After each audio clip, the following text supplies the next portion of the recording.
أعوذ بالله من الشيطان الرجيم بسم الله الرحمن الرحيم Assalamu alaikum.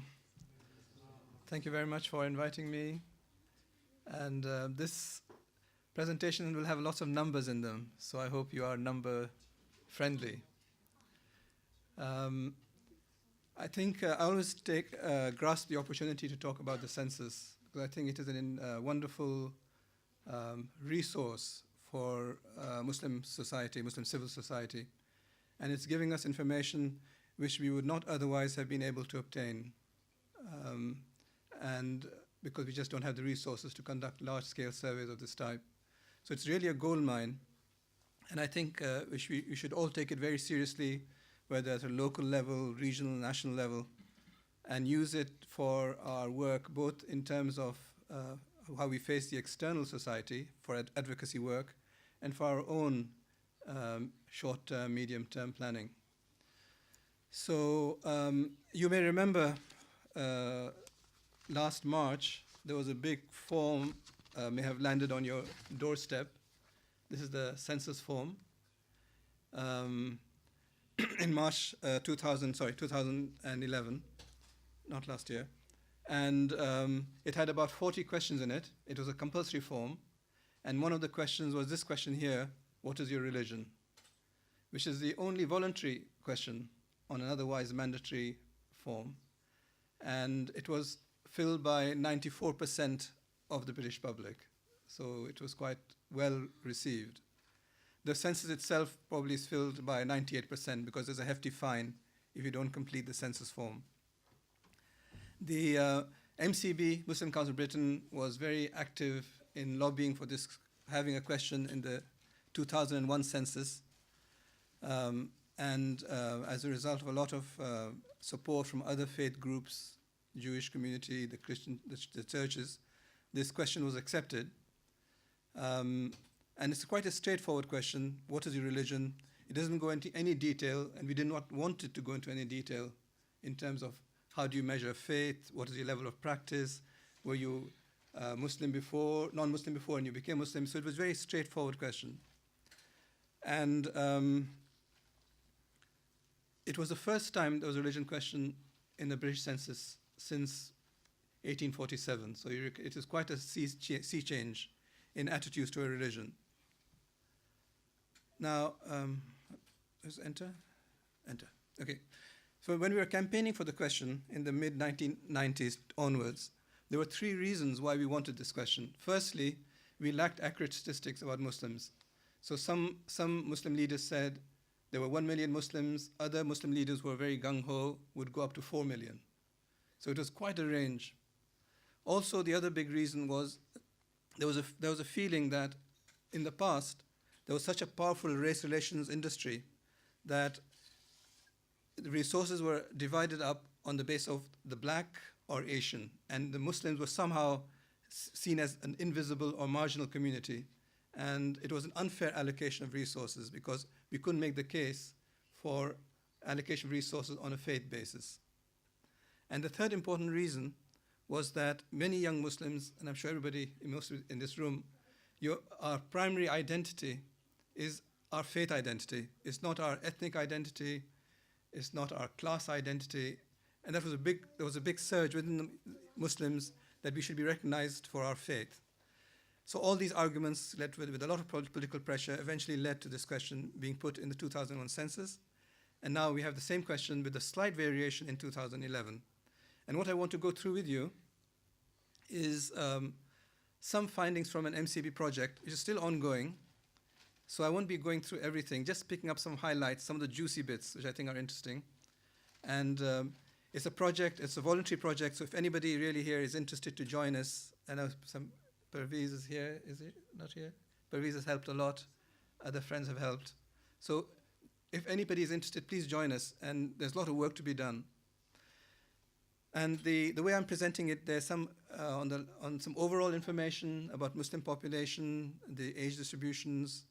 Then I'll going on to look at some specific areas in more detail, like health, and something about education. And finally, we just look at Harrow in more detail, because we all have a particular interest in Harrow. So in broad terms, the Muslim population has shot up. So the reds are 2011 and the grays are 2001. So the Muslim population has really shot up in the last 10 years. Now it could be because we undercounted in 2001, or it may not be. So that's something we have to discuss. But the thing is, it is now, if you include Scotland, about 2.8 million. And the Muslims, you should remember, are about 5% of the total population. And the Muslims are, if you exclude the Christians, the largest faith group. So if you put the Muslims on one side, and you put the Hindus, Jews, Sikhs, etc. on the other, there are still more Muslims than anybody else. So this is important when we are in bargaining situations and there's a round table and the authorities say one Muslim, one Baha'i, one Hindu, one Sikh. That's not right if you want to represent the population. Okay? It has to be weighted, if where appropriate, on the basis of population numbers. The other interesting thing is that now almost half of the Muslims in Britain were born in Britain, UK born, 47.2 UK born. So it's not likely that it's a miscalculation. We come back to that. Maybe not. There may be other reasons. So this is just a summary table, just showing the Muslim population, but also it's showing the very big increase in the no religion category. So 1 in 4 people in Britain say they have no religion. Okay? So, but there are people who have done further studies, and when they do interviews of people who say they have no religion, they do come up with very religious answers. You know, they say we believe in life after death, for example. So there's a very strange phenomena going on, and really it means that organized religion, many people have given up the church, the Christian church, and have retained some sort of spirituality, which for us as Muslims is important because it shows that if we give ourselves as proper role models, there's quite a fertile ground to invite people to the faith. The hardcore atheists are quite small in number.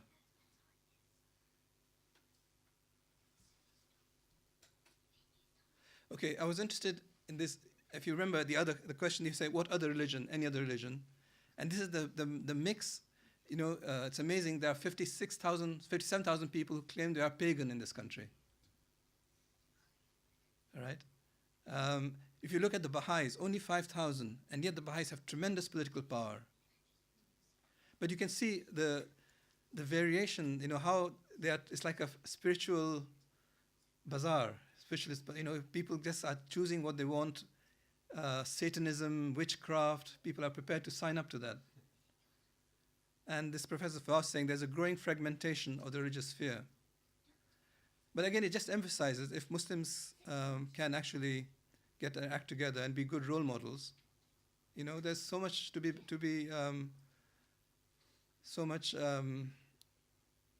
we can save people in some very basic way from these things.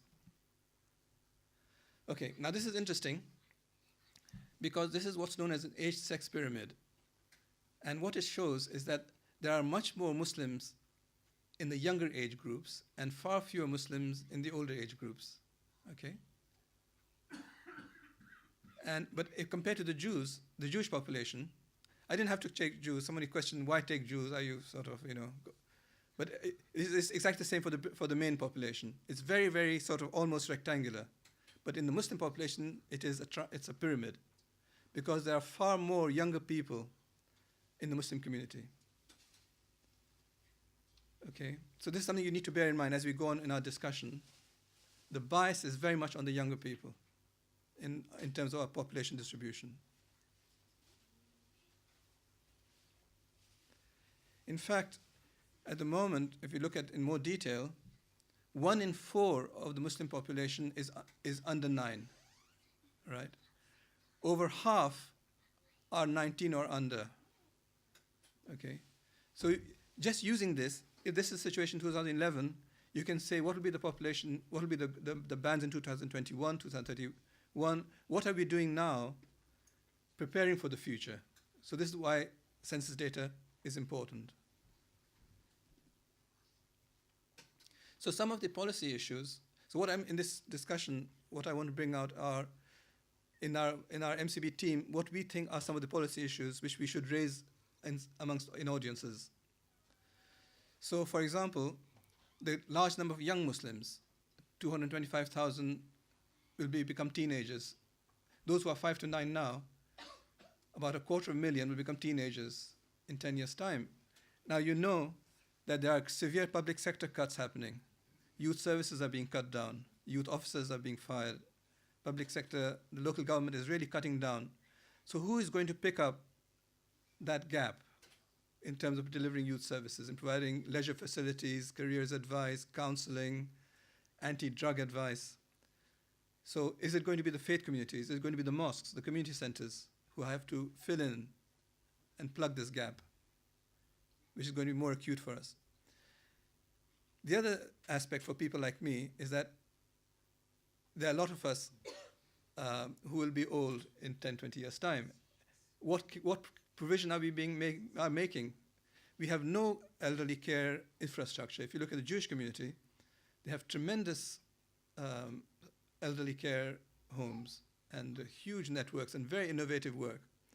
So if there's anything to be gained, we have to learn from their good practice in this area.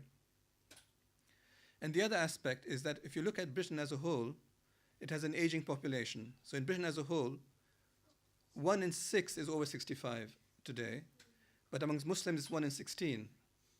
All right? So which means that in a sense, the future of Britain rests with the younger black and Asian Muslim ethnic, that community, because who is going to look after the old people, right? Even now, I just heard anecdotally, that a lot of the carers now in Harrow are Somali women, right? So you can see the strategic importance of young people from the Muslim community, and also they are from the ethnic minority communities, are going to be for Britain. And somehow we have to make the rest of society, instead of problematizing young Muslims, we have to work together for them to recognize the asset which is here. Okay, so now we have the ethnic distribution, and as you would imagine, a lot of Muslims are Asian, okay? But also we shouldn't stereotype Muslims as Asian and gray-bearded, because after all, we know they are young, and 1 in 3 is non-Asian. So when we provide facilities, they should not be Asian-oriented. We should need to take into account the diverse community. And also, we should recognize that when you talk about black and ethnic minorities, 1 in 3 is from the BAME community. So which means that when there are anti-racist or anti-discrimination alliances, we should be fully members of those, because what's good for the black and Asian minority ethnic communities, BAME, is also going to be good for Muslims. So please, that's an important strategic point. Also, there's an interesting increased number of white Muslims, or Muslims of white ethnic category, 7.8%. Okay, so what, 1 in 12 or something like that. Okay. Now, again, we can discuss where is this coming from. Is it because there are some Muslims who don't want to be, who rather like to call themselves white, why they may not be, etc.? What are the reasons behind that? So that's the policy implication, the need for alliances. Okay, I just want to go on some regional distribution. Where are we across the country? So you remember there are 2.7 million Muslims. So a lot are in London and the south. There's a big pocket in the West and East Midlands, and a big pocket in northwest England and Yorkshire. So we're talking in northwest, talking about places like Manchester, Accrington, Bolton, Burnley, Leeds, Halifax. West Midlands, Birmingham, Leicester. Okay. So that's the distribution. But it doesn't mean that there are not Muslims everywhere. Even if you look at the detailed data, from Land's End right up to Stornoway, you will find the Bangladeshi takeaway, right? Now, in some, LAD is a terminology of the census. It means like a local authority district. Harrow is a LAD, okay? lads normally have about 250,000 people in that range. So there are some lads in Britain, in England and Wales, where you can have up to 34% Muslims, right? So very significant populations in some areas. Newham, 32%.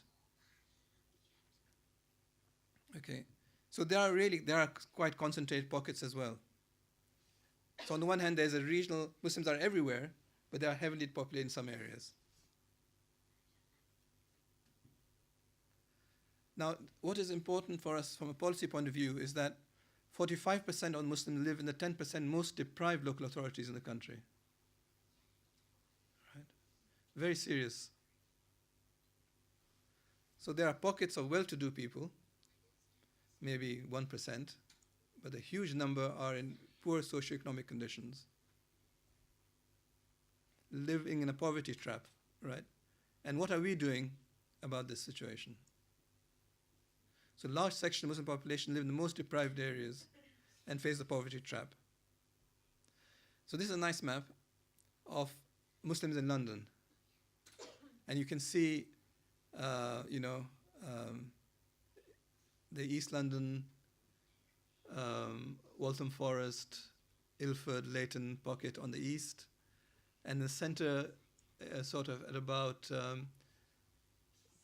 10 o'clock, 11 o'clock, you have the Brent, Harrow, Camden, Islington belt. Okay, then you have the Hounslow belt on the west. But the important thing is that there are 8 of 33 London boroughs have a Muslim population of over 15%. Okay. Now all this is leading later on to what is our political ambition given these numbers. Okay, that's why I'm stressing these points. Okay, so here we come to the politics, right? So here are some parliamentary constituencies giving the Muslim population. So in somewhere like Birmingham, Hodge Hill, the Muslim population is 52% of that constituency, right? And so on the whole table you can see, I'll come to Harrow later, but there are about 20 or so constituencies. I've got the figure here, maybe. There are 26 constituencies where the Muslim population is over 20%. Right. So the issue is we need to be quite, we don't want to exaggerate our importance, because what's important is not just the population, but how many are registered to vote and how many actually go turn out on polling day. And when we speak to the parliamentary candidates, it's got to be in a very sophisticated way. So you've got to say, look, there are so many, your constituency has many different sections, and one important section are the Muslim constituency, which you cannot ignore.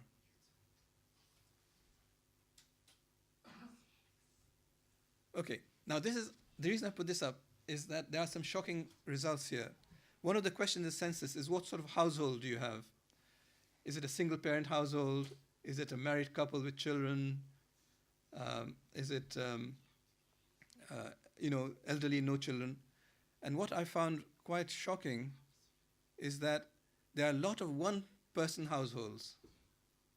Okay, so this is when we say we want to do more work. We need people to work out what are these one-person households, right? Are they the old people living in isolation? Are they, the yuppies in our community? So, and the other important thing is the number of one family lone parents. So a family is one parent, mother or father, and dependent children. 10% of Muslim households fall in that category.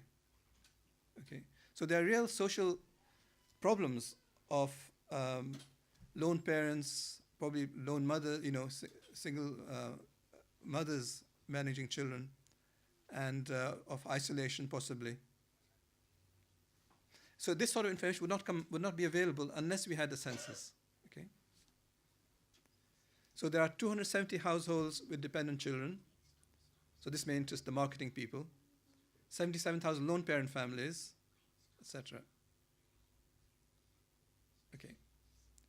Okay. Now another area which is I think worrying is the self-declared health. One of the questions in the census form is how do you rate your health? Very good, fair, bad, very bad. And there are a big number of those who are saying, Muslims saying bad or very bad health. All right? Almost 150,000. And we need to come back to that later. But just bear that in mind. And if you look at a particular group, if you look at Muslims, women over 65, in a place like Rochdale, almost 40% say they're in bad health. Really shocking. Now we don't know, is this mental bad health? Is it physical health, bad health? What is it? What's the underlying factor? So I was really, I don't know whether you're surprised, but that's an appalling figure.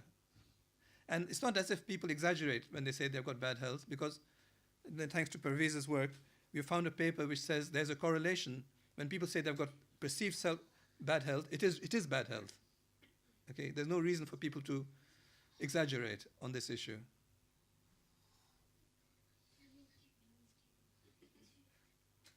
Okay, so again, there's a policy issue here. And again, it affects, because the NHS, as you know, is being cut down. And if it's mental health problems, I'm sure they are going to expect the faith communities to fill the gap.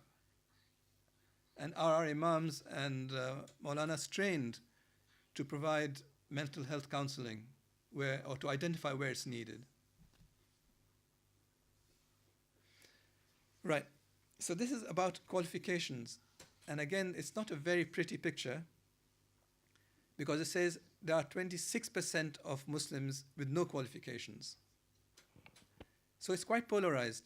26% with no qualifications, with 24% who are graduates or above. All right? So there are these two pockets.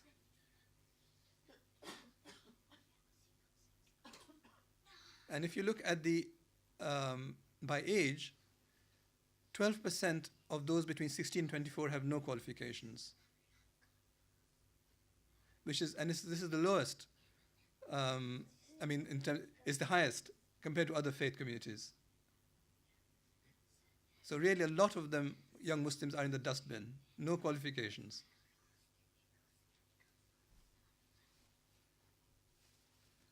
Okay. So the policy implication is that 1 in 8 between 16 and 24 have no qualifications. So there's a potential for social polarization and something to be done about economic upliftment. Okay, now let's go to Harrow. So you see this, if you remember the map of London, if you look at just some boroughs in London, on the east, on the right you have the East London. With the darker the green, the more the Muslim population. And Harrow has got 13% Muslims, and a Muslim population of about 30,000. Compared with Brent, which is about 19%, 59,000. Barnet, which has got fewer in percentage terms, but more in number terms. And if you look at, from a constituency point of view, Harrow East and Harrow West, right, 13%, 13. Okay. Now, the beauty of the census is you can drill down to lower levels of geography, right? So this is Harrow, and I can break it down to about 30 lower levels. And for each level, there's an amazing amount of information. So if I just take one area, these are census territories, which is Harrow 13, that area, census area. I can say there are 1,717 Muslims in that pocket, all right? And in that pocket, I can say what ethnicity they are, right? How many white, mixed race, Asian, black, African, other ethnics, okay? So you see how the value, and I can then look at, for that particular pocket, I can look at the age breakdown, right? And it's interesting, the greatest number are 0 to 4.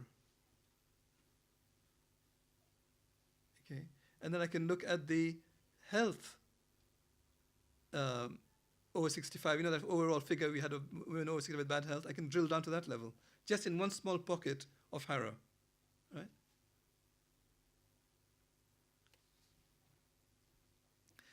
Okay, now there has been a backlash once we got the census data.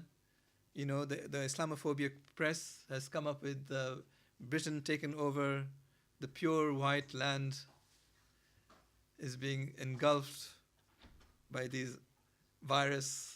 All right, so this has been the downside of the census, that on the one hand we are getting a lot of rich information, but it can be exploited by the Islamophobic extreme right press, and we have to have our own explanation to explain, you know, why is it that there is increase in population? Why is it Muslims are in bad health? Okay, because we want to avoid the right-wing trap of saying the causal factor is because of your Muslimness. Okay, we want to be able to have a more sophisticated analysis. Is it because Muslims are living in the most deprived parts of the country? And because they're in the most deprived parts of the country, it doesn't matter if you're Muslim or not, you will have health problems. Right?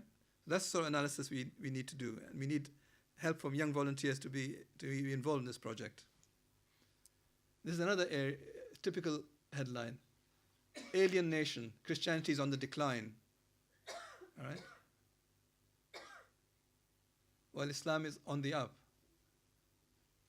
So, in a sense, it's good news for us, but the way the Islamophobic press is taking it can create a bad image for Muslims in Britain. And somehow we have to learn, we haven't worked out a strategy. How do we counter this? Given the realities of the census, how do we position Muslims in society so that we are recognized as a valuable part of society which has a role to play, not to problematize us? Okay, so these are just, again, going at the population. You know, we are talking about increase. So where is this, from 1.6 million to 2.8 million in 10 years, where has that happened? So you see in places like Manchester, 122% increase in population in 10 years, okay? In Redbridge in East London, 128%. Okay, a lot of places have almost doubled or more their population. Okay. I mean, Barking and Dagenham, 257%. Now, some of this could be because of mobility. People are moving out, especially from Tower Hamlets. Young Bangladeshis are becoming, there's social mobility. Before, just like the Jews moved out to East London, to the suburbs, something similar may be happening. All right, so now we come to this, why is there an increase, to your question, okay? So one could be, as you see, we have a younger population, so younger age groups, more fertile, marriage, so there's younger families. Fewer older people, so less mortality. So we are falling off the production line at a slower rate, okay? But this will not happen forever. Sooner or later, our age pyramid will be just like everybody else's. Other factors could be better response to the question, new settlements, lot of people from Afghanistan, Iraq in the last decade. Also, for the first time in the census, we have an ethnic category called Arab, which may have encouraged people to respond. Before, we didn't have Arab as a separate category. They may have had pretensions of describing themselves as white, I don't know. And then people adopting the faith. Okay, so I've got a lot more data, but I don't want to bore everybody, because I'm a census nutcase. So I'll stop here, and I hope we can have a good discussion. Thank you very much. I'm sure there'll be a few questions. So open out to either side. Start with the sisters.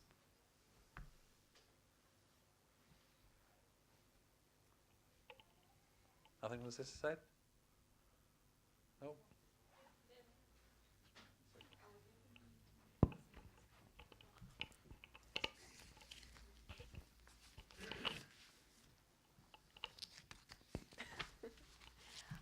Assalamu alaikum. I just wanted to say the stats are really worrying, and I would like to know what your suggestions would be to improve the situation that we have at the moment, because when we see that 10% now 40% of Muslims live in the 10% of deprived areas, if I remember correctly.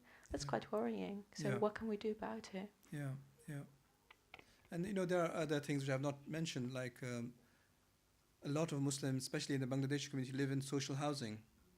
And there's a whole trend now with public sector cuts for councils to sell off their council flats, demolish them, and sell them to property developers for luxury flats. And these are being driven out. It's almost like a form of ethnic cleansing. And I think one of the answers. I was speaking to to Salma Yaqub the other day about this, and you may know her. She's a very activist Muslim leader in Birmingham, and she was saying that the reason, if these problems had been in the white community, they would be politically mobilized, and they could have done something. But the government can get away with changes in housing policy, cutting back local government, cutting back youth services, because it's affecting the BME communities, the ethnic communities, Muslim community more, because they are not politically mobilized. So I think one of the ways to there are two things. One thing, we can do things ourselves as community organizations. We can help ourselves as well, but also there needs to be political mobilization to influence our political masters. So I think it's politics and self-help are two approaches. Assalamu alaikum. My name is Ali Hashim. I'm a council candidate for the Labour Party in Hammersmith. So much of this data is very relevant. And what you mentioned regarding sell-off of social housing, my ward specifically, half of it is being currently sold as part of the Earls Court development. Yeah. And in terms of political mobilization, none of my selection process, none of even the election process has been influenced or affected by any of the Muslim constituents in the whole of Hammersmith. I'm the only Muslim, well, technically, there's 3 of us being running out of 50, potentially in a population size, in terms of representation, should be about 10 councillors, potential councillors. Yeah. So in a small area which doesn't have a very high number of Muslims, that's the reality you're facing. However, in terms of translation within the current election system, especially parliamentary system, it's very difficult to get the right amount of numbers of Muslims representing Muslims in parliament. So what actions and what policies are you pushing for, even with, like Redbridge has a non-Muslim parliamentary candidate? Yeah. And that's just, we're talking about candidates here as opposed to actually people voted in. So what actions is the Muslim community, according to your perspective, taking place at the moment, moving forward? Yeah. Well, I think this is very much on people's minds because, as you know, there's the European Parliament elections later in a couple of months' time. And there's a general election in 2015. So from what I can gather, the view is that it's not as important as to have a Muslim candidate as to have somebody who understands the issues and is going to be fair in putting across the views, the interests of all sections of the community. So there has to be, there's no doubt, there has to be tactical voting, there has to be sensible, local community groups need to be empowered with the information about their situation and their strength, and put pressure during hustings on the candidates and extract commitments from them. It's only at time of hustings, pre-election, when candidates come to you, that we can extract promises. So I think there has always been a problem facing ethnic candidates in the political machinery because there's a lot of prejudice within the party machinery. They think that non-white candidates are not electable. There's general racial prejudice. So it's a great struggle for aspiring politicians to break the system. But if you can show that, if you have done the homework and you have, even if it's a small Muslim constituency in your area, if it's a marginal seat, they can make a big difference. there are some parliamentary constituencies where the margin of victory is even less than 100. And even if there are only 1,200 Muslims in that area, if they are mobilized, they can make a difference. But it's of course it's much more complicated than that, because it depends how many, the swing, what's going to be the swing from Labour to Conservative, and how many Muslims who are traditionally Labour are going to be part of that swing or not, or Labour to Lib Dem, etc., or Lib Dem to Conservative Lib Dem. So there's got to be a mixture of tactical voting playing in this, and we have to build, as we have done in the past, checklists. These are the questions to ask your candidates to see where they stand. Any questions from the sister side?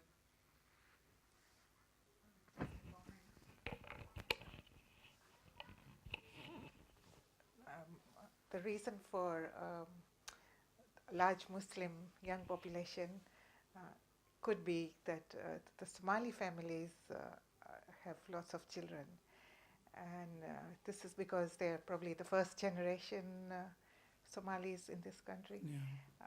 By the time they're second generation, they'll probably level up to like two per family or whatever.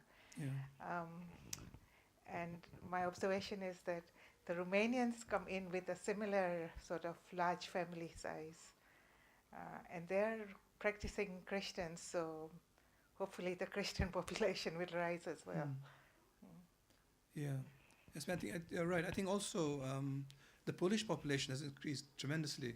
I think there are 800,000 Poles in this country, and their family size are greater than the average family size. But I think we have to, coming to Somalis, we really need to be more serious about the Somali community and what are their needs, because they are very, there are estimates of Somali community they can be as many as 400,000 Somalis in the UK, though the census hasn't got a Somali category, and you can only derive it from country of birth.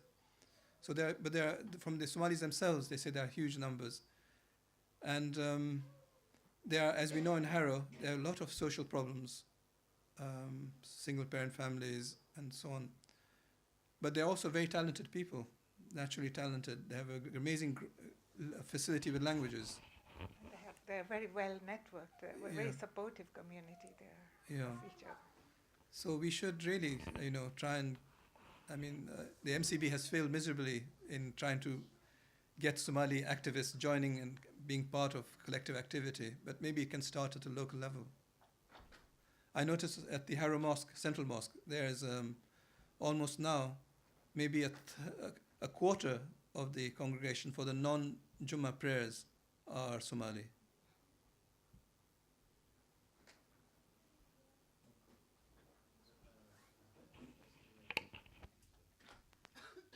Is there any estimate of the proportion of Muslims registered to vote, or is there a way to get it? There's some studies done by the Electoral Commission on ethnic communities, not on Muslims.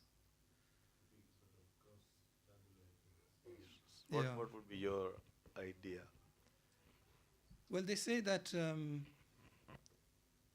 generally it's about 74% in the population, and for ethnics it's about 60%. But among the ethnics, it's worse for Afro-Caribbean and better for Pakistanis and Bangladeshis. So we will have 60%, say, thereabouts. Yeah. And then any estimate of the number actually voting out of that? No, we haven't. There have not been exit polls outside polling stations. Only, so it's got to be derived from ethnicity. So because when you want to mobilize, you want to get this a bearing on this, that you say, okay, the main thing is to get them really to vote rather than register, or the other way around. Register and Register. vote. Register has to be, because register deadline is about 6 weeks before polling day. So it has to be two-pronged. Absolutely. Both registration and voting. Yeah. So and the number of marginal constituencies which could be seriously sort of impacted by Right. the Muslim vote. Yes. What would be your estimate there? So we haven't done that work for 2011, for the 2015 Yeah. elections yet. Yeah. Yeah. But if you can see, there are 26 constituencies with over, 20% Muslim populations. So a lot of them will be traditionally Labour. But so it's not the overall population which matters, it's the incumbents' margin of victory and the Yeah. Muslim population. So most of them are Labour. Muslim population, Punjabi, Pakistani, Bangladesh generally tend to vote Labour. Hmm. And there's a story for that because they say that when the Bangladeshis first came, the benefits office used to be called Labour.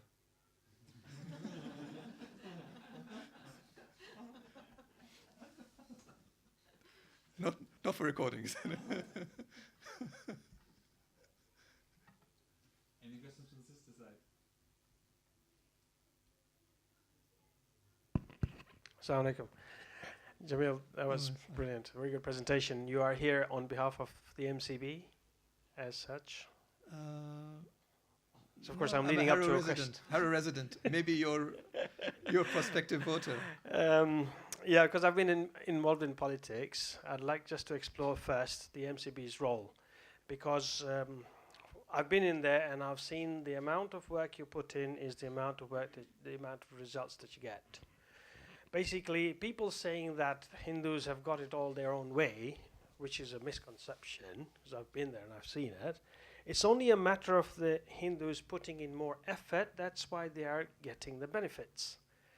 If you remember Kaleem Siddiqui or whoever it was years ago, used to come in the news and he used to be quite prominent as a Muslim politician, sometimes outspoken, and of course he was with the MCB. So we need some more of those role models to actually come out there and say, I've got the guts to make a difference.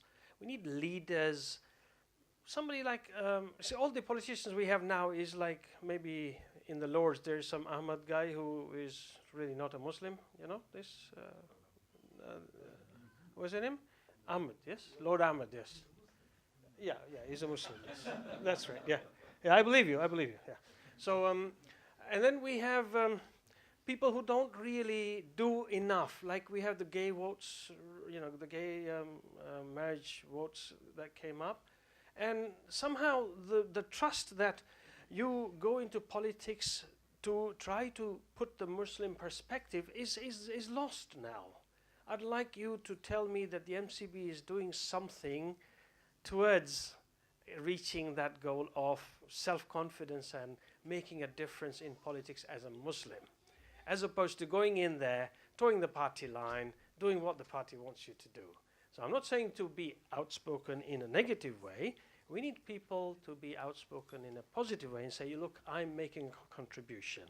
So that was for the MCB. I'm awaiting you, because time's running out, I'm waiting you carrying on with the Harrow census, as you said you might still do, yeah? Inshallah. So that's a good comment. I cannot add to. No, I mean, I think, you see, if you look at in the last couple of general elections, the first general election where you had a Muslim coming in, I think it was 1992 election, you had Mohammed Sarwar. Yes. Then in the 97 election, you had Mohammed Sarwar and Khalid Mahmood, right? And then in the next election, we had a couple more, so you had 4, now you've got 8, all right? You've got 8 MPs. If you look at 5% of the population, we should have what, 30? Okay. So that it brings us back to the earlier discussion is, do we need Muslim heritage MPs, or do we need MPs who can stand up on causes of social justice and on matters of principle? Someone like Kaufman in Manchester was much more spoken against Zionist injustice in Palestine than any Muslim put together, right? So what's more important, I think, is to do tactical voting and look at the individual. I think it's good, we need Muslim heritage MPs, but at the end of the day, their heart will be on some issues most of the time. So it's a good thing, we should not, we should encourage that as well. But that's not the panacea. And as you say, on the same-sex marriage, there were Muslim MPs who had to follow, though it was not a whip, they voted looking at their constituencies, how they would react. Politics is that sort of game, electoral politics, as you know. And you may have made compromises in your own time as well. Any questions from the sister side?